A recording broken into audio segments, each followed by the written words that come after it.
myself Santosh, Professor Santosh Gupta, and today we are going to start a very new topic in financial accounting. Accounting Standard 14, Accounting of Amalgamation. Let's start. Absorption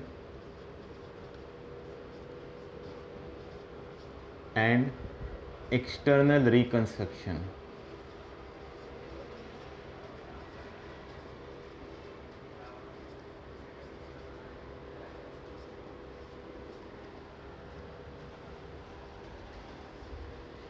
बड़ा आसान सा chapter है lengthy लेकिन it is very easy. देखते हैं पहले amalgamation है क्या। फ्रेंड्स, जब दो कंपनी, दो रनिंग या एग्जिस्टिंग फर्म, एग्जाम्पल मैं ले रहा हूँ ए लिमिटेड एंड बी लिमिटेड, दो existing company doing the same category of business, अगर प्लान करते हैं कि हम एक मिल के बिजनेस करें तो उस प्रोसेस को हम अमालगमेशन कहते हैं। जैसे कि इस केस में आप देख रहे हैं ए लिमिटेड, बी लिमिटेड, दोनों कंपनियां मिलके ए बी लिमिटेड फॉर्म करती हैं।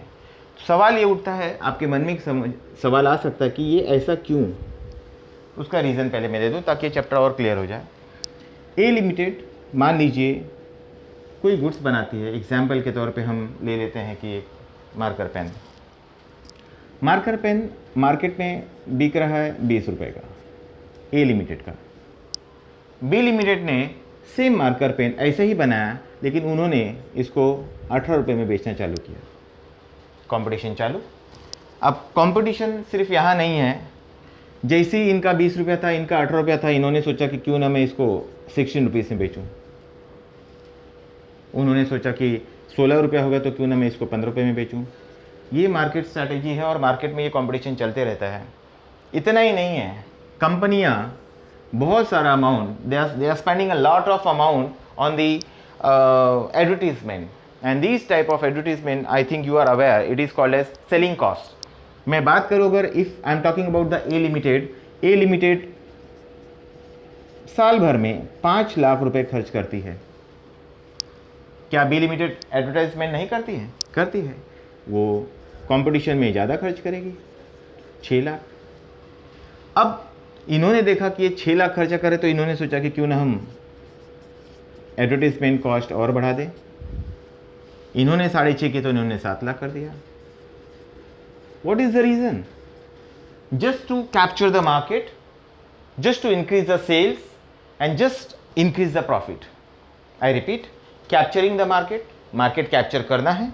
सेकेंड, जैसे ही मार्केट कैप्चर करेंगे उनका सेल बढ़ेगा, सेल बढ़ेगा तो प्रॉफिट भी बढ़ेगा, और हर कंपनी मैक्सिमम प्रॉफिट अर्न करना चाहती है अलॉन्ग विथ मार्केट कैप्चर के साथ में। अब ये सारी चीज़ें हो रही हैं तो दोनों ने सोचा कि ऑलरेडी हम 20 की चीज़ 16 में बेचने लगे हैं, 20 की चीज़ 15 में बेचने लगे और इतना खर्चा कर रहे हैं, ऐसा क्यों ना करें कि हम दोनों मिलके, सेम टाइप का बिजनेस तो है ही, हम नया बिजनेस चालू करें। तो ए बी लिमिटेड जब फॉर्म होता है तो वो कहते हैं कि ए लिमिटेड को आप बंद करें, और जब ए बी लिमिटेड स्टार्ट होगा तो बी लिमिटेड को भी बंद करना पड़ेगा। कंसेप्ट यहाँ ये है, when A and B limited are coming together in the form of partnership and forming a new company known as AB Limited. Now, when they are opening this new company, it is called as new company, or this company is taking over the business of this company as well as business of this company. So it is also called as purchasing company, as well as A Limited is going to transfer all the businesses to AB Limited. B Limited also transferring all the business to AB Limited. So AB Limited is called as transferee company. Now, in case of A Limited, if it is new company, it was the old company. If it is purchasing company, it is vendor company. If it is transferee company, it is transferor company. I think this concept is clear. ये old company है, new company है, vendor company है, purchasing company है, transferor company है, transferee company है. Similarly we can talk about B limited, old company, vendor company. Why I am explaining this? This type of all the concept will come in your objective type question. Vendor company and transferor company. Transferor इसलिए क्योंकि these people are transferring their business to AB Limited in the name of AB Limited. तो ये transfer कर रहे हैं अपना business, इसलिए they are called as a transferor. इनके नाम पे ट्रांसफर हो रहा है इसलिए ट्रांसफरी. यहां तक क्लियर है. अब इसका फायदा क्या? जब दोनों कंपनियां मिल जाएंगी, अब मार्केट में होगा क्या, ये झगड़ा खत्म. अब न्यू कंपनी अपने प्रोडक्ट को 20 रुपए में ही बेचेगी क्योंकि अब उनकी कंपनी को कोई कंपीट करने वाला नहीं होगा. एक. Secondly, earlier they were spending huge amount. How much? 5, 6, 11 lakhs. अब अगर कंपटीशन ही नहीं है, I think then 5 lakh is enough for this AB limited. अब बताइए, एबी लिमिटेड का साल का एडवर्टाइजमेंट का खर्चा दोनों कंपनी का मिला के कितना आ रहा है? 5 लाख. यानी कि 11 लाख की जगह अब खर्चा कितना हो गया? 5 लाख. दोनों कंपनियां 16 और 15 पे आ चुकी थी, लेकिन अब वो अपने प्रोडक्ट को 20 में ही बेच रहे हैं. प्रॉफिट में है या नहीं है? कॉस्ट कटिंग कम हुआ, एडवर्टाइजमेंट का खर्चा कम हो गया, एज वेल एज प्राइस भी वो मेंटेन कर लिए. तो इस वजह से कंपनियां साथ में आके काम करना चाहती हैं, और जब कंपनी साथ में आके काम करती हैं, the condition is both company should be the existing one, they should be in the same business, और अगर आके न्यू बिजनेस चालू करती हैं then it is called as amalgamation. So concept है ये. अगर हम देखें तो इसे हम कह सकते हैं कि ये अमालगमेशन है. So this is termed as amalgamation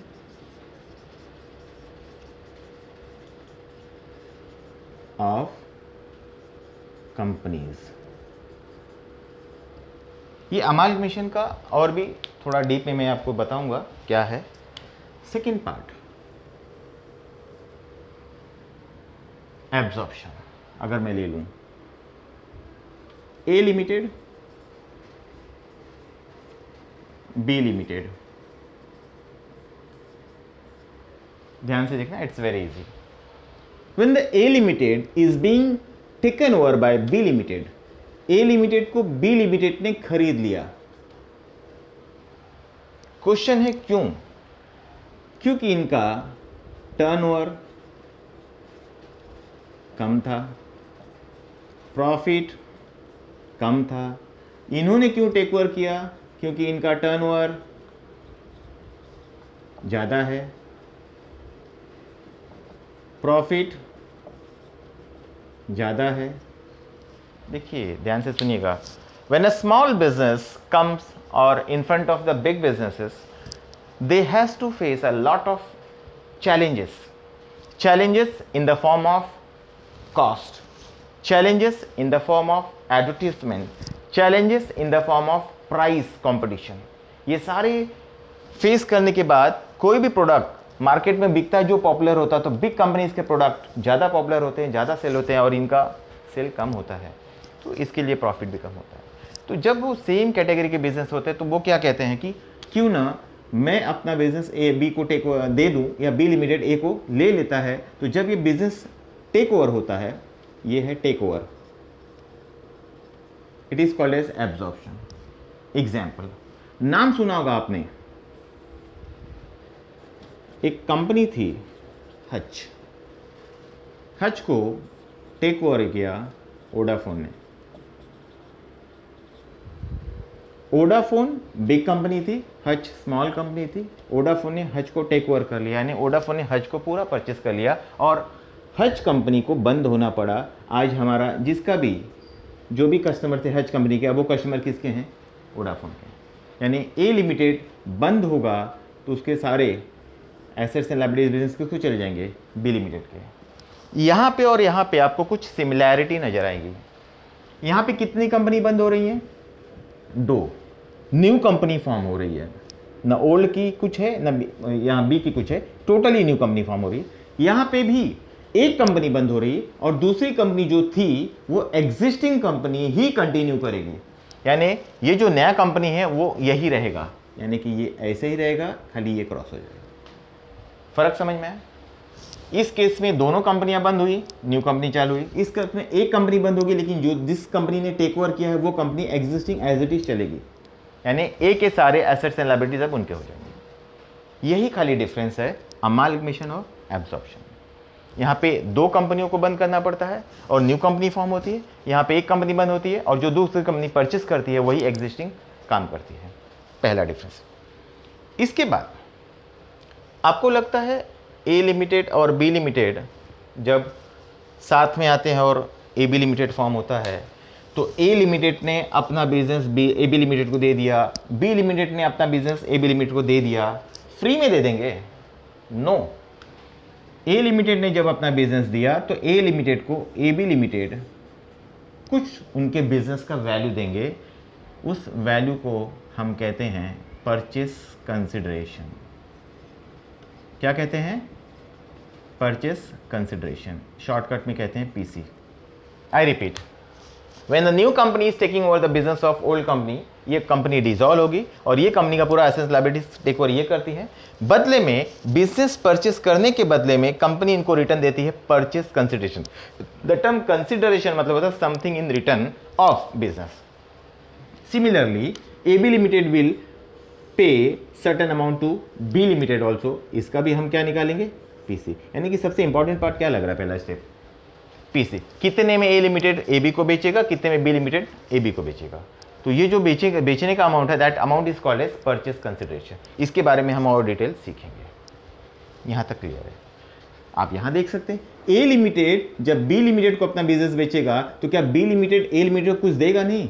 क्या देगा? Same purchase consideration. Clear? Coming to the third part,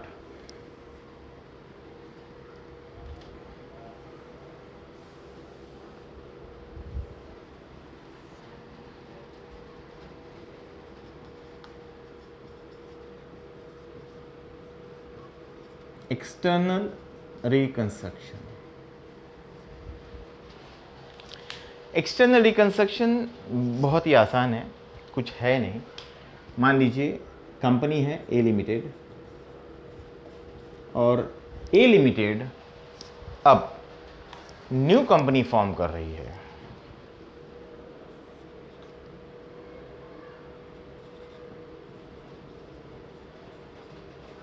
B limited,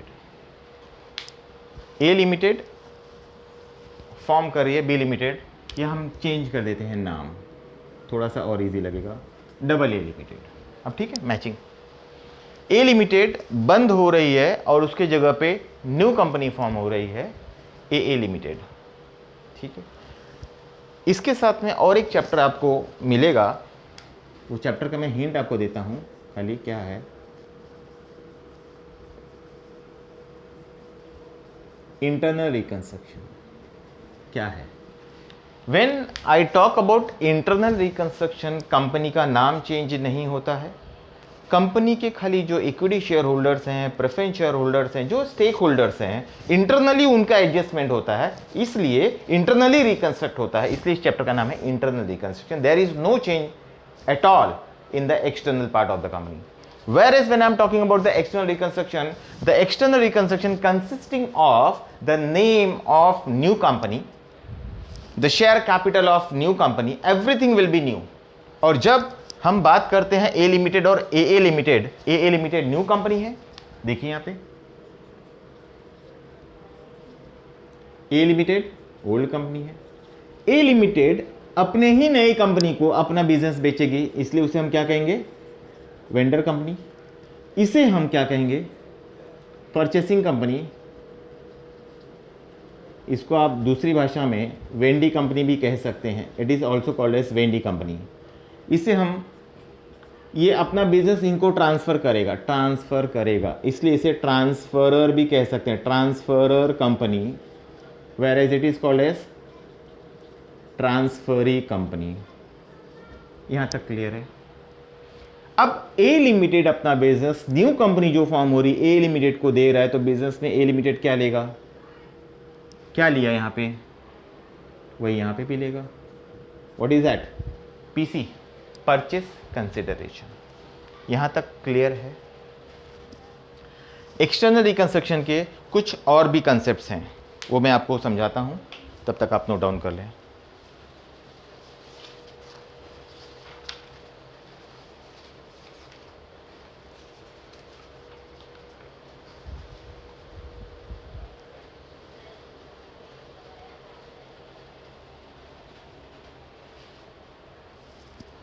हो गया, इसे मैं मिटा दूं, लेकिन कंडीशंस बताने थे। एक्सटर्नल रिकंस्ट्रक्शन इन सब से थोड़ा सा हटके हो जाता है, क्योंकि यहाँ पे ये कंपनी अपनी ही कंपनी, एक नई कंपनी फॉर्म कर रही है, और ए लिमिटेड, देखिए इसके जो शेयर होल्डर्स हैं, इसके शेयर होल्डर ही इसके शेयर होल्डर बनेंगे, नो डाउट, एग्री। लेकिन इन शेयर होल्डर के पास किस कंपनी का शेयर है, ए लिमिटेड का। कंपनी कौन सी फॉर्म हुई है, ए लिमिटेड। अब वो शेयर जो ए लिमिटेड का है, वो शेयर्स यहां पे इनके पास अगर रहेगा तो चलेगा नहीं, ए लिमिटेड का शेयर्स इनके पास जाएगा, इसे वो डिस्कार्ड करेंगे और ये अपनी नया शेयर्स उनको देंगे। New company will issue the new shares, ठीक है, यहां तक कोई दिक्कत नहीं है। लेकिन सवाल क्या है, ये लोगों के पास ये जो न्यू कंपनी का शेयर आया है, क्या वो शेयर मार्केट में ट्रांजैक्ट कर पाएंगे बड़े आसानी से, नॉट पॉसिबल। इसके लिए पहले ए लिमिटेड, मान लीजिए ये मैं बात करूं जहां पे कंपनी की लिस्टिंग होती है, लिस्टिंग ऑफ शेयर्स, क्या है ये लिस्टिंग ऑफ शेयर्स, पता है, ठीक है, I will explain. Listing of shares का मतलब है कि कोई भी कंपनी जब शेयर्स इशू करती है तो उसे ट्रांजैक्ट होने के लिए, ट्रांजैक्ट करवाने के लिए, उसका लेन देन करवाने के लिए उसे मार्केट में एक ऐसा ऑर्गेनाइजेशन है जहां पे उसको अपना नाम दर्ज करवाना पड़ता है, और उस ऑर्गेनाइजेशन का नाम है स्टॉक एक्सचेंज। तो मैं ये बात कर रहा हूं स्टॉक एक्सचेंज की। अगर कंपनी स्टॉक एक्सचेंज में अपने शेयर्स को दर्ज करवा देती है तो उस प्रोसेस को हम कहते हैं लिस्टिंग ऑफ शेयर्स। और ये लिस्टिंग ऑफ शेयर्स जब यहां पे हो जाएगा, तब स्टॉक एक्सचेंज के मार्फत ये बंदा जिसके पास ये ए कंपनी का शेयर्स है न्यू, तो ये बंदा दूसरे बंदे को वो शेयर्स बेच सकता है, वो तीसरे बंदे को बेच सकता है। कब पॉसिबल है, जब उसका लिस्टिंग हो जाएगा तब। ये सब चीजें होती हैं एक्सटर्नल रिकंस्ट्रक्शन में। So let us begin with the second part of the amalgamation.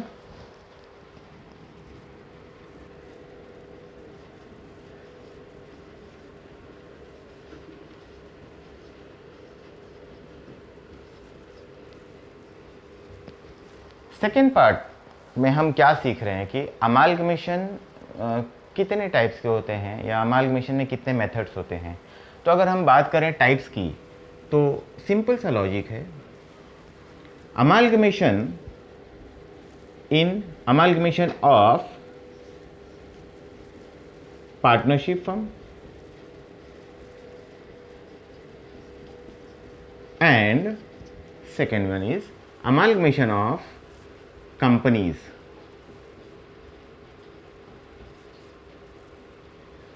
See friends, amalgamation of partnership firm, it was there in your syllabus of SY BCom that you already studied, but now in the next year, that is the year of your TY BCom, you are having the amalgamation of companies.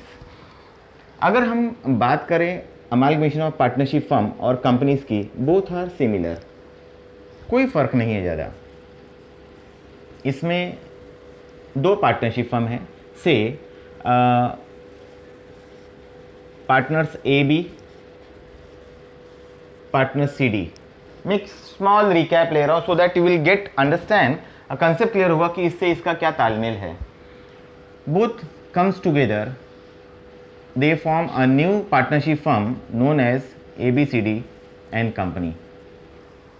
ये हमने सीखा था SYBCom के amalgamation of partnership firm में. The first partnership firm will get dissolve, second partnership firm will get dissolve. The partners of the first company and the partners of the second company comes together forming a new business or partnership firm with ABC named as ABCD and company. जो steps हमने यहाँ सीखे थे वही steps हम यहाँ सीखने वाले हैं. The here in case of partnership firm, partners are the owner. Remember this. ये हमें आगे काम आएगा. In this, if we wind up this partnership firm, this is called as the dissolution of partnership firm AB, dissolution of partnership firm CD. अब ये अगर dissolve हो रहा है, ये भी अगर डिसॉल्व हो रहा है, तो ये दोनों डिसॉल्व होने के बाद में they form a new partnership firm named as the ABCD and company. इसमें सबसे पहले इन दोनों का सेपरेट अकाउंटिंग होता था, that is called as the closing of vendor company, closing of vendor company, opening of new company. तो हम इसे अगर बंद करते थे तो हमने कुछ चीज़ें बनाई थी, याद होगा अगर आपको. The first account what we created is the realisation accounts, अगर आपको याद हो तो. Secondly, who are the owner of this firm? Partners. तो हमने क्या बनाया था? Partners capital account. करेक्ट. इस ओनर का किसके साथ डील हुआ था? न्यू कंपनी के साथ. So here new company account. Up to here no problem. Similarly यही सारी चीजें हम यहां पे भी देख रहे हैं. Now A limited and B Limited. A Limited is a company, limited company, and B is also limited company. They are coming together in the form of partnership firm, but this is not the partnership firm, and they form a new company is known as AB Limited. Now, when A Limited will close its business, B Limited close its business. ये सारे concept मैंने अभी आपको पहले सिखा दिए थे. They are called as a vendor company, vendor company, vendee company, transfer company, transfer company, transferee company, old company, old company, new company. Clear. Here also ये जब बिजनेस डिसॉल्व करेंगे तो ये बिजनेस सेल करने के वक्त इनका सारा एसेट्स एंड लायबिलिटीज कहाँ ट्रांसफर करते थे? Realisation account. One more thing which I told you earlier that in TYBCom syllabus you are having a method, which we are applying, वो मैं आपको डिटेल समझाने वाला हूँ. Realization. Then who are the owner here for AB Limited? This is a public limited company. तो यहाँ पे owner कौन होंगे? These are equity shareholders. Here also equity share holders. यहाँ ओनर कौन थे? पार्टनर्स. क्या बनाया था अकाउंट? Partners capital. यहाँ ओनर कौन है? Equity share holder. तो यहाँ पे आप कौन सा अकाउंट बनाएंगे? Equity share holder account. Similarly third one new company account.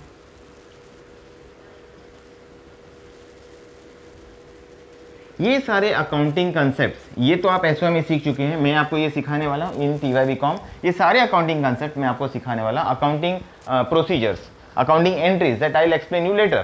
पहले बेसिक कंसेप्ट क्लियर हो जाए. यहाँ तक क्लियर है? यहाँ पे भी आपने realisation, partners capital owner, equity share holder owner, new company. Similar है? Yes. But my dear friend, when we talk about this companies, amalgamation of companies, then here we are following accounting standard 14. Accounting standard 14. As per accounting standard 14, the name is for this topic is accounting of amalgamation. Accounting of amalgamation. This is the head of accounting standard 14. जब हम बात करते हैं कि amalgamation की accounting, यानी कि amalgamation हो जब होगी कंपनी की, तो उसके अकाउंटिंग प्रोसीजर्स क्या हैं, कैसे एंट्री होगी, क्या उसका टर्म्स एंड कंडीशंस होगा, वो हम लोग सीखेंगे अकाउंटिंग स्टैंडर्ड 14 में. Now when we talk about this amalgamation, again इसके दो मेथड हैं. It is in the nature of merger and amalgamation in the nature of purchase. ध्यान दीजिएगा मैंने क्या लिखा यहाँ पे, मर्जर एंड परचेस. ये these are the two methods of amalgamation. क्या है, what is this amalgamation in the nature of merger and what is the amalgamation in the nature of purchase? So let's start. Amalgamation in the nature of merger. कोई भी दो company अगर form होके new company बना रही है, for example look at here, A limited, B limited, A B limited, अगर ये कंपनी फॉर्म होके न्यू कंपनी बना रही है, वो मर्जर है या परचेस है, ये हमें देखना है कि वो amalgamation in the nature of merger में जा रही है, इस मेथड से जा रही है या उस मेथड से जा रही है. Let's see, for saying that amalgamation is in the nature of merger, there should be 5 conditions to be fulfilled. 5 condition पूरे होने चाहिए. अगर ये पांचों कंडीशन फुलफिल हो रहे हैं, then it will be termed as the amalgamation in the nature of merger. In case अगर उस 5 कंडीशन में से एक भी कंडीशन मिसिंग रहा, एक भी, यानी 4 है एक नहीं है, it will be termed as amalgamation in the nature of purchase. Let's see the very first condition. ध्यान दीजिएगा यहां से, सी, A Limited will transfer all the assets and liabilities to B Limited. All the assets and liabilities to B Limited. तो हमें लिखना है all assets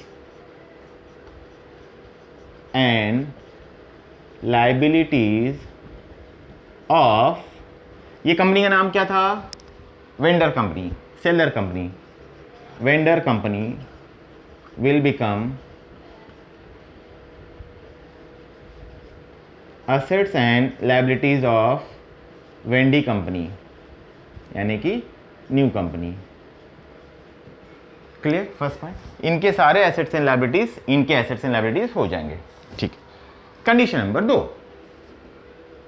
now ए limited के जो भी शेयर होल्डर्स हैं, 90% of the paid up share capital यहां पे ट्रांसफर होनी चाहिए. I repeat, 90% of the paid up share capital of A Limited should transfer to the AB Limited, new company में. इसके लिए मैं स्टेटमेंट लिखूंगा, share holders holding not less than 90% of paid up share capital of vendor company. See the statement, shareholders holding not less than 90% of the paid up share capital of the vendor company should becomes shareholders of which company? Wendy company. Wendy यानी new company. इनके अलग अलग नाम क्या थे? Vendor company का नाम क्या है? Seller company. Vendee company purchasing company. Vendor company बेचने वाली कंपनी, खरीदने वाली company. Old company, new company, transferor company, transferee company. Clear. मैं ये पार्ट इरेज कर देता हूं, मुझे यहां लिखने में दिक्कत आएगी. ये पार्ट तो क्लियर है.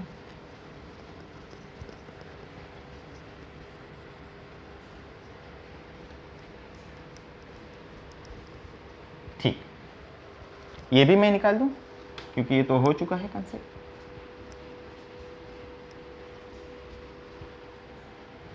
नाउ सेकेंड हो गया. थर्ड, अब बताइए, ए लिमिटेड अपना एसेट्स एंड लायबिलिटीज इनको दे देगा, 90% शेयर कैपिटल यहां आ जाएंगे. आपको नहीं लगता ए बी लिमिटेड इनको कुछ देगा रिटर्न में? कुछ तो देगा. क्या देगा? कंसिडरेशन. कंसिडरेशन मतलब होता है something in return. I repeat, something in return paid for the purchase of business. Something in return paid for the purchase of business, इसीलिए इसे कहा जाता है परचेस कंसिडरेशन. जो amount new company old company को पे करेगा, purchasing company old seller company को पे करेगा, उसे हम क्या कहते हैं? Purchase consideration. परचेस करने के लिए कंसिडरेशन दे रहे हैं. ठीक है. तो ये परचेस कंसिडरेशन क्वेश्चन था कि किस में पे करेंगे, in what mode they will pay. So we are talking about the mode of payment. The condition here is the purchase consideration PC should be discharged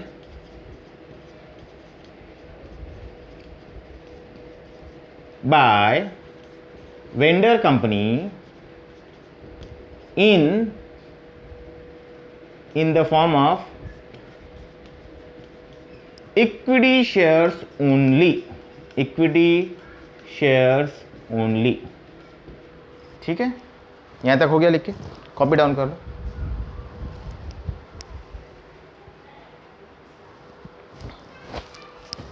clear है।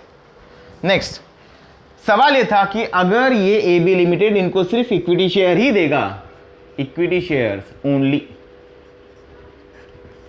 Cash possible है? Not. Cash को मैंने यहां cut किया। AB limited A limited को या AB limited B limited को purchase consideration में कैश नहीं दे सकती है। तो सवाल ये उठता है, अगर वो कैश नहीं दे सकते हैं तो कहीं भी कैश का ट्रांजैक्शन नहीं होगा? होगा। कैसे? नोट लिख रहा हूं मैं, पॉइंट नंबर 3 का note. Cash will be paid for the fractional number of shares. क्या है पहले समझ लीजिए। ए लिमिटेड एबी लिमिटेड को अपना बिजनेस दे दिया, ठीक है, दे दिया। ए लिमिटेड जब अपना एबी लिमिटेड को पूरा बिजनेस दे दिया तो होगा क्या?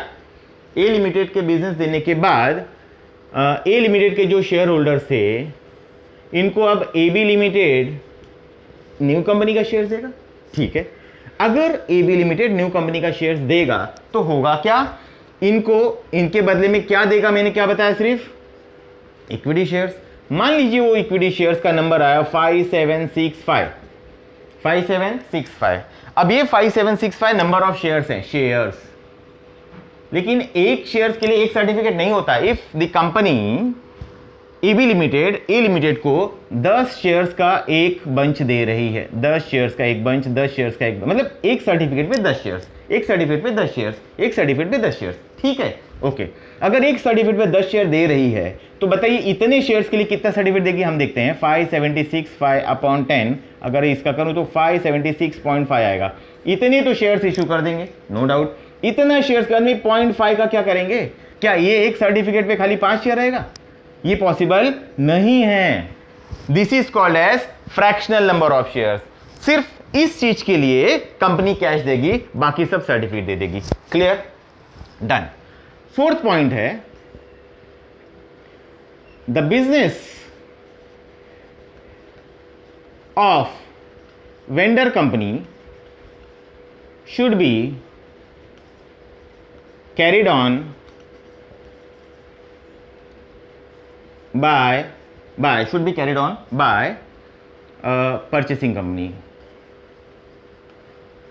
मतलब ए लिमिटेड मार्कर बनाती है, बी लिमिटेड मार्कर बनाती है, लेकिन मिल के लोग ने चालू कर दिया मैन्युफैक्चरिंग ऑफ फैन। चलेगा? नहीं चलेगा, क्योंकि बिजनेस ऑफ वेंडर कंपनी, इनका बिजनेस न्यू कंपनी को कैरिड ऑन करना पड़ेगा, न्यू कंपनी को भी मार्कर ही बनाना पड़ेगा। Clear? Last but not least, पांचवा कंडीशन कहता है ए लिमिटेड जब अपना assets and liabilities AB limited को देगा उसमें कोई एडजस्टमेंट नहीं होगा, no adjustment in the value of assets and liabilities of vendor company. मतलब वेंडर कंपनी जब अपना एसेट्स एंड लायबिलिटीज इनको देगी उसमें कोई भी एडजस्टमेंट पॉसिबल नहीं होगा, करना ही नहीं है। यहां तक क्लियर है? इसके बाद लास्ट है, ये 5 कंडीशन अगर फुलफिल हो रहे हैं पांचों, तो क्या है? मर्जर। 5 में से अगर सिर्फ 4 फुलफिल किया, मान लीजिए पहला, दूसरा, तीसरा, चौथा, पांचवा नहीं है, या पहला किया दूसरा नहीं हो पाया, कोई भी एक, 4 किया लेकिन ये पॉसिबल नहीं हो पा रहा है, अगर ऐसा कंडीशन आया तो क्या बन जाएगा? It is in the nature of purchase. तो कंडीशन क्या आया? If any of the 5 conditions not fulfilled, then it is called purchase method।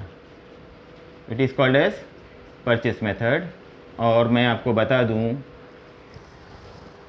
अगर पांचों फुलफिल नहीं हुए तो परचेस मेथड। इसी वजह से, क्योंकि इसमें सारे बिजनेस को वो लेके चले जाता है, इस amalgamation in the nature of merger का एक नाम भी दिया है, interest of pooling method. So coming to the third part. अब थर्ड पार्ट क्या है देख लेते हैं, बहुत ही आसान है। पहले आपने सीखा फर्स्ट मीनिंग में आपने अमालगमेशन का meaning,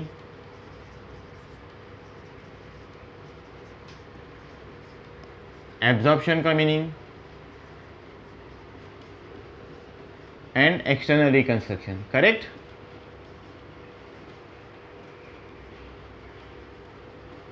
now second part we studied about types and methods of amalgamation.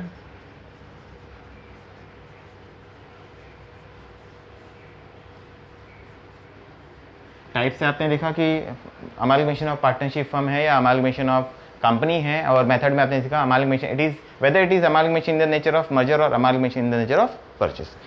Now coming to the very important part, ये मैं नाम बाद में लिखता हूँ, पहले मैं आपको समझा देता हूँ। Say for example if I as I give the example of A limited, B limited, A limited and B limited coming together in the partnership firm form a new company known as the AB limited. A limited wind up closed its business, gives all assets and liabilities to the AB limited. अब question आया, main मुद्दा, A limited अपना business AB limited को free में देगा? Possible है? Not possible. कोई भी चीज़ आज के डेट में फ्री नहीं मिलती है। हवा भी फ्री नहीं मिलती है, ऑक्सीजन चार्ज लगता है। तो ए लिमिटेड अगर ए बी लिमिटेड को अपना बिजनेस दे रहा है, तो ए बी लिमिटेड को, मैंने अभी डिस्कस किया था थोड़ी देर पहले, कुछ तो देना पड़ेगा। उस कुछ के बारे में मैंने आपको नाम बताया था, it is called as PC. मैंने आपको ये भी बताया कि क्या देगा, इक्विटी शेयर। लेकिन ये कौन से मेथड में बताया, it is amalgamation in the nature of merger. इसलिए ये किसमें पेमेंट देगा वो मैं अभी यहाँ नहीं बताऊंगा, क्योंकि आपके सिलेबस में amalgamation in the nature of merger नहीं है। टीवाई बीकॉम सिलेबस तक amalgamation in the nature of purchase है। Amalgamation in the nature of merger ये आपको हायर स्टडीज में सीए और सीएस के लेवल पे आएगा या सीएमए लेवल पे। नेक्स्ट, तो जो PC A B limited A limited को देगा, डोंट यू फील दैट कि we should calculate the PC? तो आज का हमारा थर्ड पॉइंट है calculation of PC, calculation of purchase consideration.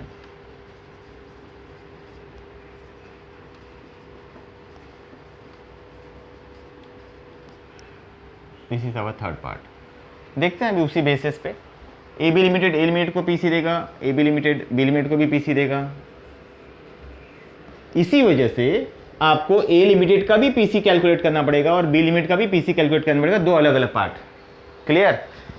It might be possible कि ए लिमिटेड को ए बी लिमिटेड अलग तरीके से पीसी देगा, बी लिमिटेड को अलग मेथड से देगा। तो क्या है ये परचेज कंसिडरेशन का मेथड? तो हम लोग ये मेथड सीखने जा रहे हैं। The first one is called as net asset method. First is called as net asset method, second is called as net payment method, third is called as lump sum method.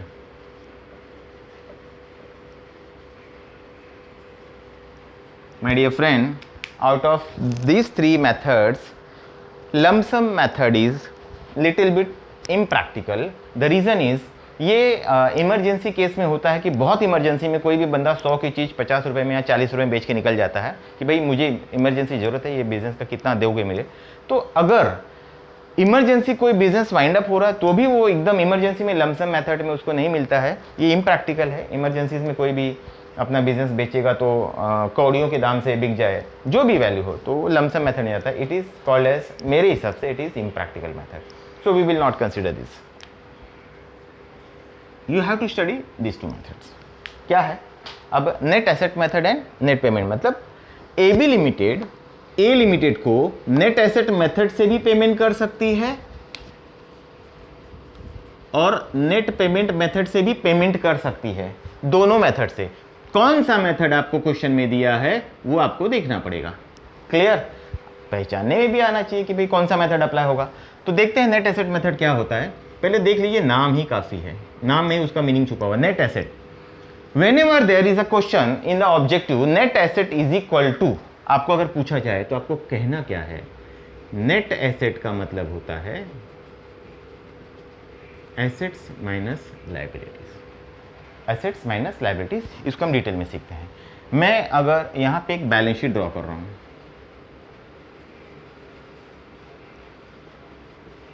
Balance sheet of A limited, मैं बाकी नहीं लिख रहा हूं. Equity share capital 10 lakh, preference share capital 4 lakh,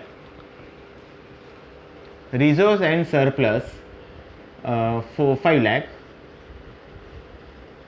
debentures 6 lakhs, others 2 lakh, others liability 14, 19, 25, 27. Now fixed assets 20 lakh, others including bank balance current assets 7 lakh. Simple तरीका समझाने के लिए मैं कर रहा हूं.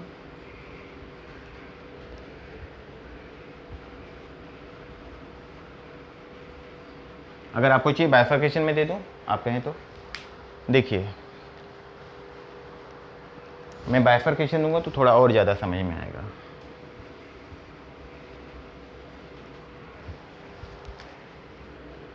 Land and building 10 lakh, plant and machinery 8 lakh, furniture 3 lakh, then debtors 4 lakh, bank balance remaining ले लेते हैं 10, 8, 18, 18, 3, 21, 4, 25, 25, 2, 27. क्लियर. अब ए लिमिटेड अपना assets and liabilities A B limited को बेच रहा है, तो होगा क्या, ए लिमिटेड के एसेट्स एंड लायबिलिटीज जब ए लिमिटेड लेगा तो उसको वो रिवाइज्ड वैल्यू पे लेगा. आपने कोई भी चीज खरीदी है मार्केट से, मान लीजिए आपने एक मोबाइल फोन खरीदा है और मोबाइल फोन की कॉस्ट है आपकी फॉर एग्जांपल 15,000 रुपए. आज आप 2 साल बाद उसे बेचने जाएंगे तो 15,000 में बिकेगी, या सिर्फ 2 साल का डेप्रिसिएशन माइनस करके, फॉर एग्जांपल अगर मैंने लमसम 3,000 माइनस कर दिया 15,000 में से, तो क्या 15,000 में से 3,000 माइनस करके आपको 12,000 2 साल के बाद मिल जाएगा? नो. उसकी एग्जैक्ट आज की वैल्यू क्या होगी, that is called as the market value और द रिवाइज्ड वैल्यू. उसी वैल्यू पे वो बिकेगा. इसके लिए अगर हम ऐसा मान के चलें कि अब जब ए लिमिटेड अपना बिजनेस ए बी लिमिटेड को दे रहा है, देखिए मैं यहाँ पे दिखा रहा हूँ, दे रहा है, तो ए बी लिमिटेड उसको रिवाइज वैल्यू पे लेगा. मान लीजिए लैंड एंड बिल्डिंग की कीमत बढ़ गई, आज वो 12 लाख की है, ये रिवाइज वैल्यू है ग्रीन कलर से. प्लांट एंड मशीनरी इसको हम थोड़ा सा माइनस कर रहे हैं, इसको 5 लाख पे कर दे रहे हैं, यूज किया हुआ है. Most probably the fixed assets are subject to depreciation. Furniture ये हम 1 लाख का पकड़ के चल रहे हैं. डेटर्स 4 लाख में से 10% डेटर्स का पैसा नहीं आएगा, यानी कि they are subject to bad debts. Doubtful है तो आरडीडी नहीं आएगा, बैड डेट्स मान के चलिए, या आरडीडी मान के चलिए, रिजर्व फॉर डाउटफुल डेट 10%. तो 4 लाख का 10% कितना हुआ? 40,000। अगर आप 4 लाख में से 40,000 माइनस कर दें तो कितना बचेगा? 3,60,000। बैंक बैलेंस तो ऐसे ही रहेगा। This is called as revise value and this is called as book value. फर्क समझ में आ गया? अब ये बुक वैल्यू कौन सा वैल्यू है? बैलेंस शीट का वैल्यू है। रिवाइज वैल्यू कहां दिया रहेगा? It will be given in adjustment. ये कहां दिया रहता है? एडजस्टमेंट में दिया रहता है। क्लियर है? अब एसेट्स में से ले लिया, उसके अंदर लायबिलिटी में इक्विटी शेयर कैपिटल, ये आपके ओनर है, परमानेंट ओनर है, टेम्पररी ओनर है। रिजर्व एंड सरप्लस, ये पैसा जो जमा किया गया कंपनी के प्रॉफिट में से, इसका हकदार कौन है? ये भी कंपनी का रिजर्व है, बराबर है। लायबिलिटी यानी जो लायबिलिटी बाहर पे की जाएगी, यानी कि हम कह सकते हैं आउटसाइड लायबिलिटी, और आउटसाइड लायबिलिटी को हम और नाम से कह सकते हैं external liabilities. Debenture is one type of loan, और डिबेंचर का मीनिंग अगर आप पढ़े होंगे तो आपने सीखा होगा, debenture is nothing but N acknowledgement issued for the और अगेंस्ट द लोन। तो ये आउटसाइड लायबिलिटी है और ये लायबिलिटी है। अब देखते हैं, डिबेंचर 6 लाख का था, लेकिन जब कंपनी ए बी लिमिटेड को अपना बिजनेस बेची तब डिबेंचर का क्या वैल्यू था? तो पता चला डिबेंचर का इंटरेस्ट भी पे करना बाकी है। यानी कि डिबेंचर का इंटरेस्ट मान लीजिए हमने पकड़ा 50,000 या 60,000 ले लिया, 10%, 60,000, मैं 10% ले रहा हूं, इस पे ऐड कर रहा हूं, तो डिबेंचर का वैल्यू कितना हो जाएगा? 6,60,000। और अदर्स लायबिलिटी में मान लीजिए एक 10,000 रुपया ऐड हो गया, ये एडजस्टमेंट में दिया रहेगा, तो अदर लायबिलिटी कितना हो गया? 2,10,000। ध्यान दीजिएगा, आपको सिंपल सा लॉजिक है, समझना है। नेट एसेट मेथड में हमने देखा एसेट में जो ग्रीन से लिखा हूं ये रिवाइज वैल्यू है, हमने देखा लायबिलिटी, ये जो ग्रीन से मैं लिखा हूं ये रिवाइज वैल्यू है। तो ये एसेट्स कौन से वैल्यू पे? रिवाइज वैल्यू पे लेने हैं, एंड लायबिलिटी कौन से वैल्यू पे? रिवाइज वैल्यू पे लेने हैं। फॉर्मेट ऐसा बनेगा कैलकुलेशन ऑफ पीसी के लिए, calculation of PC under net asset method. Net asset method कैसे बनेगा पहले आप वो देख लीजिए, बहुत आसान है। All assets at revised value, all assets taken revised value. देखते हैं ऑल एसेट्स में पहले कौन सा एसेट्स लिया? लैंड एंड बिल्डिंग, कितना? रिवाइज्ड वैल्यू कितना है? 12 लाख। ये मैं कैलकुलेशन बेसिक सिखा रहा हूँ। प्लांट एंड मशीनरी कितना है रिवाइज्ड? 5 लाख। नेक्स्ट फर्नीचर कितना है? It is 1 lakh. Then debtors, जब भी आप डेटर्स लिखेंगे, डेटर्स के लिए आपको 2 ऑप्शन मिलेगा। आप डेटर्स के अमाउंट को माइनस करके लिखें, नेट डेटर्स लिखें। यहां पे जब आप ऐसा लिखते हैं 3,60,000, तो ये कहा जाता है नेट डेटर्स। नेट डेटर्स का मतलब है डेटर में से ऑलरेडी माइनस किया हुआ है, पहला ऑप्शन ये है। फिर से रिपीट कर रहा हूं, डेटर्स में से अगर आपने ऑलरेडी माइनस कर दिया है, it is called as a net debtors. Objective में आ सकता है net debtors is equal to debtors minus RDD. अगर आप नेट डेटर्स यहां नहीं लिख रहे हैं तो आपके पास दूसरा ऑप्शन आता है, आप इसको नेट न लिख के इसको पूरा 4 लाख लिखें। यहां पे पूरा 4 लाख लिखें, तो 40,000 कहां लिखेंगे वो मैं बताता हूं आपको, वो मैं लायबिलिटी में लिखूंगा। दूसरा है बैंक बैलेंस, कितना है? 2 लाख। और कुछ है? नहीं, टोटल ले लीजिए। 12, 5, 17, 118, 18, 4, 22, 24, total is 24।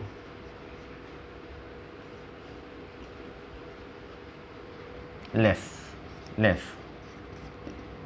All external liabilities revised value. External liabilities में क्या क्या आया था हमारा? Debtors and others. डेटर्स कितना है? डेटर्स 6,60,000। अदर्स 2,10,000। अब आप सोचिए, यहां पे तो मैंने 40,000 जो पहले माइनस किया था उसको मैंने हटा दिया। वो 40,000 अगर आप यहां माइनस नहीं कर रहे हैं, नेट नहीं लिख रहे हैं, तो 40,000 आपका यहां लिखेंगे रिजर्व, आरडीडी। क्या लिखेंगे? आरडीडी। कितना था अमाउंट? 40,000। मतलब तो वही बना आप यहाँ 4 लाख लिखे, यहाँ पे 40,000 लिखे, या तो यहाँ 40,000 न लिखे, यहाँ पे 3,60,000 लिखे, एक ही मतलब बना। ठीक है, 660, अब इसको जोड़ते हैं, 0 0 0 3 0 यानी 4 0, 6 1 7 4 11 1 कैरी, 7 2 9 9,10,000। देखिए अब इस 24 लाख में से 9,10,000 माइनस करना है, तो ये 4 टकले निकाल देते हैं, 4 zeros। अब यहाँ पे भी 0 है, यहाँ पे 1 है, तो 10 - 1 9, यहाँ पे हो गया 3, 23 में से 9 गया तो 3 - 9 14,90,000। यानी कि ये जो 14,90,000 आया है, ये ए लिमिटेड के एसेट्स को लेके लायबिलिटी पे करने के बाद में इनका अमाउंट बनता है 14,90,000। कौन से मेथड से आया? ये कौन से मेथड से आया है? नेट एसेट मेथड से। तो यहां पे लिखेंगे हम परचेस कंसिडरेशन। ये अगर आप ले लीजिए ए और इसका टोटल, नहीं लिखने की जगह नहीं बची, ठीक है, इसको ले लिया ए और इसको ले लिया बी, तो ये हमारा आंसर आया था ए माइनस बी। ये था purchase consideration by net asset method. Okay, इसके बाद हम लेते हैं net payment method. Net payment method is the second method of purchase consideration. As the name indicate, net payment. Simple सा लॉजिक है। पहले आपने देखा net asset, which I told you the meaning of net asset, the revise value of all the assets taken over minus the liabilities taken over at revised value. Here we concluded that if the new company is taking all the assets, the revised value of all the assets less the revised value of all the external or outside liability. This was the concept of net asset method. Now when we talk about this net payment method, simple सा logic है, payment easy है, नाम में इसका meaning सब छुपा है। Net payment, आप मुझे बताइए, when you are going to buy some certain things or something, आप पेमेंट किसको करेंगे? जिससे आप गुड्स खरीदेंगे आप उसे पेमेंट करेंगे। डेफिनेटली जो सामने वाला बंदा होगा या उस चीज का ओनर होगा, मालिक होगा, उसे आप पेमेंट करेंगे। You tell me, in this balance sheet I am taking the same balance sheet, मैं अभी यही बैलेंस शीट ले रहा हूं, balance sheet of A limited. इस बैलेंस शीट में आप मुझे बताइए, who is the owner of the company? You can see this. Asset side, no owner. Liability side, are debenture holder are the owner? No, they are the creditors. इनको loan का पैसा हमें return करना है। अदर लाइबिलिटीज जो हमें चुकाना है। रिजर्व एंड सरप्लस, ये तो कंपनी का रिजर्व है, जो कि इसका पूरा राइट्स किसका है? इक्विटी शेयर होल्डर का एंड प्रेफरेंस शेयर होल्डर का। Everyone knows that the equity share holders are the real owner of the company and these are the temporary owner of the company. तो अगर मैं बात करूं, दोनों ओनर हैं, ये स्पेसिफिक पीरियड के लिए ओनर है और ये फुल टाइम ओनर है, परमानेंट ओनर है। ये ओनरशिप कब कैंसिल होगी? जब कंपनी वाइंड अप होगी, क्लोज डाउन होगी, तभी। तो अभी फिलहाल तो ए लिमिटेड बंद हो रही है। ए लिमिटेड के जो ओनर है वो ये दो हैं। क्लियर हो गया ना अभी मैंने जो बात की? तो मैं यहां पे दिखा देता हूं, दो कैटेगरीज ऑफ शेयर। ये एक हो गया, ये है इक्विटी शेयर होल्डर जो कि कंपनी से शेयर खरीदे हैं। दूसरा कैटेगरी है ये प्रेफरेंस शेयर होल्डर है। So don't you feel that when we are discharging the payment to this two owner, अगर हम इन दो ओनर्स को उनके पैसे चुका दें, उनको जो क्लियर पेमेंट कर दें, बिजनेस का ट्रांजैक्शन खत्म हो गया। तो यहां पे हम ओनर्स को उनके पैसे चुकाने वाले हैं, ओनर्स को चुकाने वाले हैं, इर्रेस्पेक्टिव ऑफ, हमें उनसे और इन चीजों से कोई मतलब नहीं कि वो एसेट्स क्या था, लायबिलिटी क्या था। खाली हमें देखना है कि ओनर को हम कितना चुका रहे हैं। अगर हमने ओनर को पेमेंट कर दिया तो हमारा परचेस कंसिडरेशन क्लियर हो गया अंडर नेट पेमेंट मेथड। ये इसका लॉजिक है। क्वेश्चन ये आता है, पेमेंट कितना चुकाएं और कैसे चुकाएं। अब ए लिमिटेड ऑब्जर्व कर रहे हैं, ए बी लिमिटेड ऑब्जर्व कर रहे हैं आप। ए लिमिटेड, ये कंपनी ओल्ड कंपनी है, वेंडर कंपनी है, ट्रांसफरर कंपनी है, ये अपने बिजनेस इनको बेच रही है। ये न्यू कंपनी ए लिमिटेड के इक्विटी शेयर होल्डर्स और प्रेफरेंस शेयर होल्डर्स को पेमेंट चुकाएगी। सिर्फ इतना आपको स्टडी करना है, A limited equity share holder को क्या देगी, this company A B limited preference share holder को क्या देगी। It means new company equity share holder preference share को क्या चुकाने वाली है, कितना चुकाने वाली है, यही अगर आप एडजस्टमेंट क्लियर हो जाता है वो आप कैलकुलेट करते हैं। This is called as net payment method. ये समझने के लिए मैं एक छोटा सा एडजस्टमेंट लिख रहा हूं। See what is the adjustment. अब फिलहाल ये जो ग्रीन में लिखे हुए थे पहले के, ये इसके लिए थे, मैं एडजस्टमेंट रेड में लिख रहा हूं। ग्रीन वाले एडजस्टमेंट नेट एसेट मेथड के थे और नेट पेमेंट मेथड के लिए मैं एडजस्टमेंट लिख रहा हूं।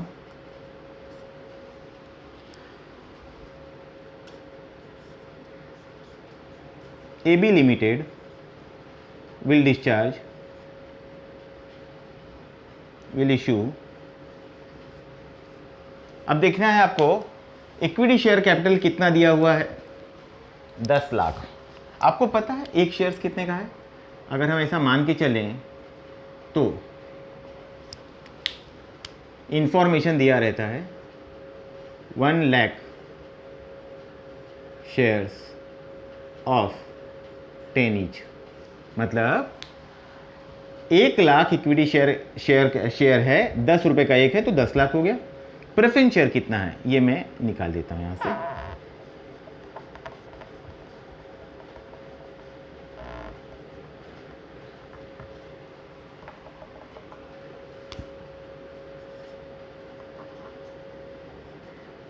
प्रेफरेंस शेयर है 4 लाख, इसका मैं लिख रहा हूं 4000 shares at the rate 100 each. मैंने पर्पसली दोनों का फेस वैल्यू थोड़ा चेंज कर दिया, डिफरेंशिएट दिखाने के लिए कि इनका एक शेयर का वैल्यू 10 रुपया था और इनका एक शेयर का वैल्यू 100 रुपया है। एडजस्टमेंट क्या दिया रहेगा कि ये 1 लाख शेयर्स है, इक्विटी शेयर कितना है,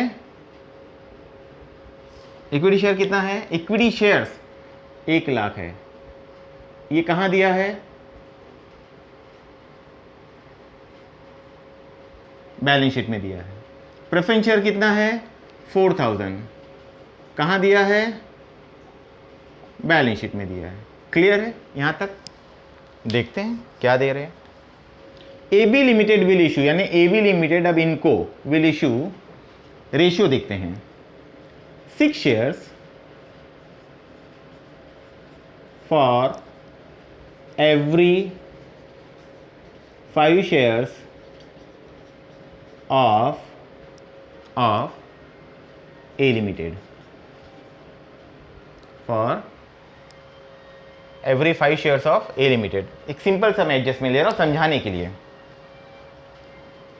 एट विथ प्रीमियम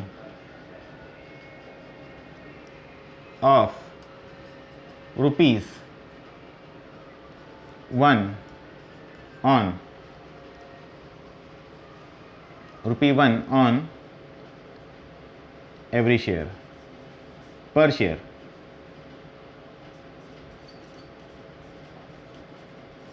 देखिए दो कंफ्यूजन इसमें आएगा आपको, लेकिन मैं समझाऊंगा एडजस्टमेंट के टाइम पे। एडजस्टमेंट नंबर 2, ये किसका, कौन से शेयर का है पहले देख लेते हैं। AB limited will issue 6 shares for every 5 equity shares, 5 equity shares. तो यहां पे भी क्या आएगा, 6 इक्विटी शेयर। ये इक्विटी शेयर का एडजस्टमेंट था। अब मैं प्रेफरेंस शेयर का लिख रहा हूं। AB limited will issue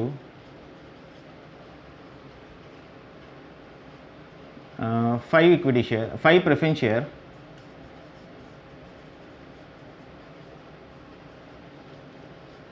for every 4 preference share of A limited at par. मैंने जानबूझ के एडजस्टमेंट लिख दिया ताकि आपको समझ में आए।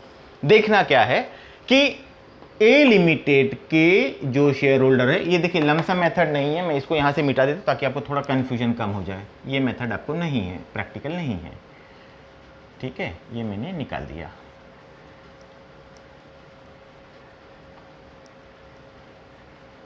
यहां लिखने में थोड़ी सी आसानी हो जाएगी। डन। देखिए इनके पास 1,00,000 शेयर है। अब रेशियो क्या था, AB limited will issue 6 shares for every 5 shares of A limited. मतलब है कि A लिमिटेड का 5 शेयर लेके वो बदले में कितना शेयर देने वाले हैं, 6 share. It means the company will exchange 6 shares for every 5 shares of A limited. ठीक है, कौन करने वाले हैं, this new company AB limited. And for the preference share holder the ratio is for every, company will issue 5 preference share for every 4 shares. मतलब है कि company 4 share लेगी और 5 शेयर्स उनको दे देगी। ये रेशियो हो गया। बस इतना ही समझना, बाकी का आप देख लीजिए, बड़ा आसान है। Calculation under net payment method.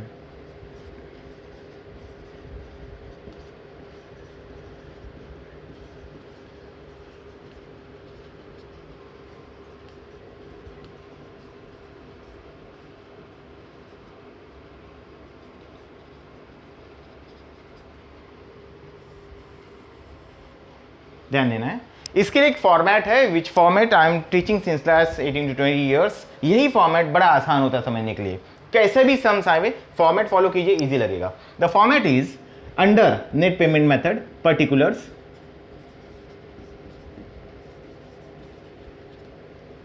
here is particulars, I am writing here old, then ratio, then new, rate and rupees. ध्यान देना है, ये जो ग्रीन कलर में लिखा है ये नेट एसेट मेथड के लिए था, हमारे लिए नहीं है। ठीक है, देख लेते हैं, या मैं थोड़ा इसको यहां लिख लूं, यहां से स्टार्ट कर रहा हूं। पर्टिकुलर्स,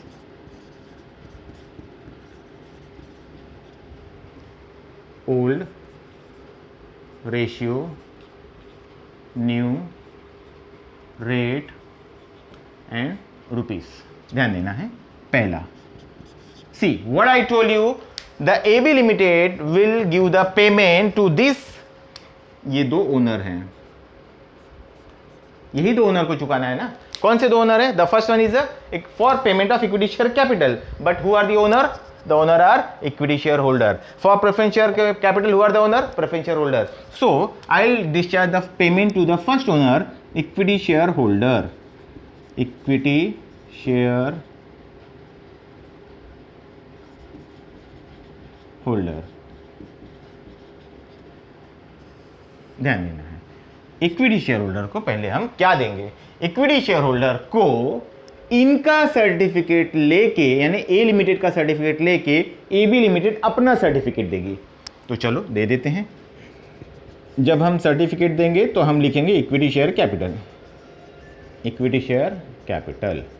देखते हैं इक्विटी शेयर कैपिटल में ओल्ड ए का कितना था, ए का इक्विटी शेयर कितना था, 1,00,000। कैसे मालूम पड़ा, 10 लाख अमाउंट है, 1 लाख शेयर्स ऑफ ₹10 ईच, यानी कि नंबर कितना हुआ, 1,00,000। ये मैंने यहां लिखा था। तो number of share is 1 lakh. Clear. What is the ratio, company यहां पे एडजस्टमेंट में दिया हुआ है कि company will issue 6 shares for every 5 shares of A limited. Company इनका 5 शेयर लेगी, बदले में 6 शेयर्स देगी, यानी कि रेशियो हो गया 5 लेके 5 के बदले में 6 दे देंगे। तो अगर 1,00,000 है और 5 के बदले 6 दे रहे हैं तो नया कितना आएगा, वो कैलकुलेट करना है। कैलकुलेट कर लेते हैं, कोई दिक्कत नहीं, यहीं पे मैं कैलकुलेट कर दे रहा हूं।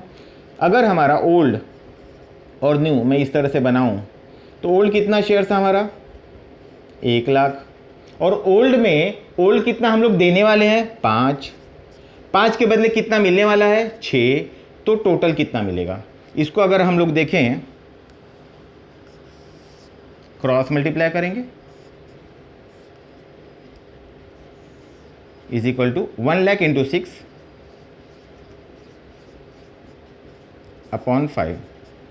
कट करेंगे, 5 से अगर 26 जा 1,20,000, मतलब नया शेयर्स कितना आ गया, 1,20,000, 1,20,000। पहले 1,00,000 शेयर से इनके पास, अब इनके 1,00,000 शेयर्स लेके हम कितना शेयर दे रहे हैं, 1,20,000 शेयर्स दे रहे हैं। क्या हमने फेस वैल्यू चेंज किया, किया है हमने, फेस वैल्यू चेंज नहीं किया, सॉरी, हमने एक्स्ट्रा अमाउंट देने का डिसाइड किया है, प्रीमियम दे रहे हैं, लेकिन वो प्रीमियम हम अलग से दिखाएंगे। तो फिलहाल रेट जो है वही रेट लेंगे जो पहले था, दैट इज 10। तो 1,20,000 का 10 के हिसाब से 12 लाख हो गया। ये क्लियर हुआ। अब इक्विटी शेयर कैपिटल के साथ साथ हम उन्हें क्या दे रहे हैं, सिक्योरिटी प्रीमियम भी दे रहे हैं ना, या सिक्योरिटी प्रीमियम भी दे रहे हैं। प्रीमियम ओल्ड पे नहीं मिलेगा, प्रीमियम न्यू पे। कितने शेयर्स नए हुए अभी 1,20,000, तो इसका काउंटिंग नहीं होगा। 1,20,000 शेयर पे हम लोग प्रीमियम कितना रुपया दे रहे हैं, ध्यान दीजिएगा यहाँ पे 1 रुपया, तो यहाँ पे सिर्फ 1 रुपया आएगा। अगर वहां 2 रहेगा यहाँ 2 रुपया आएगा, ठीक है। तो 1,20,000 पे 1 रुपया भी अगर एक्स्ट्रा दे रहे, क्योंकि ऑलरेडी कंपनी इतना दे रही है एक्स्ट्रा, फिर भी प्रीमियम दे रही है, तो 1,20,000 ये हो गया, ठीक है। 10 रुपया फेस वैल्यू जैसा था वही रखा है, 1 रुपया प्रीमियम दे रही है, तो इतना हो गया। ओल्ड पे प्रीमियम नहीं मिलेगा। अब जो न्यू कंपनी शेयर्स दे रही उस पे प्रीमियम देगी, क्योंकि प्रीमियम देने वाली न्यू कंपनी है, तो न्यू शेयर्स पे मिलेगा, ओल्ड पे नहीं, ठीक है, डन। ये देख लेते हैं 12 लाख एंड 1,20,000 हो गया 13,20,000, 13,20,000 ये हो गया। इक्विटी शेयर होल्डर को चुकाना है इतना, मतलब कि पहले ओनर को, रियल ओनर को इतना देना है पेमेंट में से। दूसरा ले लेते हैं प्रेफरेंस शेयर होल्डर। बस यहां मालिकों का नाम लिखना है, किसको किसको चुकाना है। प्रेफरेंस शेयर होल्डर को हम क्या देने वाले हैं, preference share capital, preference share capital. अब इनका देख लेते हैं क्या है। AB limited will issue 5 preference shares for every 4 preference share of A limited. मतलब है कि प्रेफरेंस शेयर को 4 शेयर लेके कितना देंगे हम बदले में, 5, मतलब 4 लेके AB लिमिटेड उनको 5 देगा, ठीक है। ले लेते हैं, कोई इशू नहीं है, वही कंडीशन है, ओल्ड न्यू। ओल्ड कितना शेयर है टोटल 4,000, कैसे मालूम पड़ा, 4 लाख था, 4,000 शेयर्स ऑफ रुपीज 100 ये बैलेंस शीट में दिया रहता है। ओल्ड था 4,000 और 4,000 में हमारा ले कितना जा रही है कंपनी, 4, तो ओल्ड में 4 ही लेके जा रही है, बदले में कितना दे रही है 5, तो यहाँ पे न्यू कितना आएगा, क्रॉस मल्टीप्लाई। क्लियर, देख लेते हैं इसको भी, is equal to 4,000 into 5 upon 4 से 4,000 कट हुआ 1,000 इंटू 5।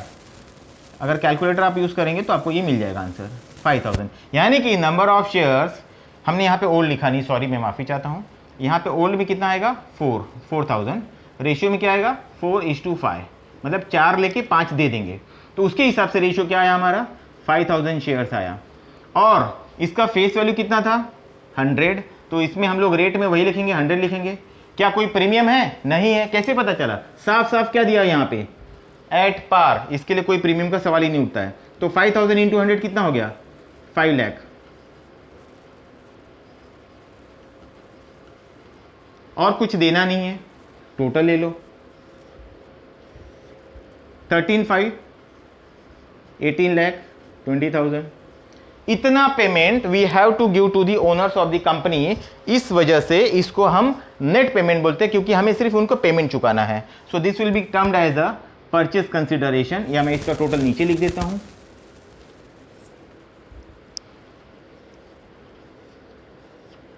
18,20,000 परचेज